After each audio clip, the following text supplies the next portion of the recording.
ఈరోజు తెలంగాణ భవన్లో కేటీఆర్ గారు రేవంత్ రెడ్డి గారిని ఉద్దేశించి కొన్ని విమర్శలు చేశారనమాట. అయితే ఆయన ఏమంటున్నారు భయ్య అంటే ఒకటే చెప్తున్నారు, రేవంత్ రెడ్డి గారు అటువైపు నరేంద్ర మోడీ గారు అదేవిధంగా చంద్రబాబు నాయుడు గారు చెప్పుచాతల్లో ఉన్నారు, వాళ్ళు ఏ విధంగా ఆట ఆడితే ఆ విధంగా ఆడుతున్నారు అని చెప్పేసి ఒక స్టేట్మెంట్ ఇచ్చారనమాట. సో మరి ఎందుకు అన్నారు అంటే ఆయన ఒక రీజన్ చెప్తున్నాడు. ఏంది ఆ రీజన్?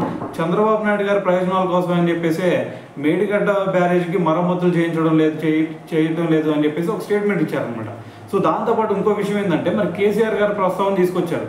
ఏమని? అంతకుముందు కాళేశ్వరం ప్రాజెక్ట్ చూసుకుంటే 93,000 కోట్లతో కడితే దాంట్లో మరి కేసీఆర్ గారు 1,00,000 కోట్లు మింగేశారు అని చెప్పేసి ఒక ప్రచారం చేశారు. మరి ఇంకో పక్క చూడంటే కర్ణాటక ప్రభుత్వం మరి వాళ్ళు కేవలం ఏది ఆల్మట్టి డ్యామ్ ఎత్తు 5 ఫీట్లు పెంచడానికి అని చెప్పేసి వాళ్ళు ఏకంగా 70,000 కోట్లు ఖర్చు చేశారు అని చెప్పేసి దీని గురించి అయితే ప్రస్తావన తీసుకురావడం జరిగిందనమాట.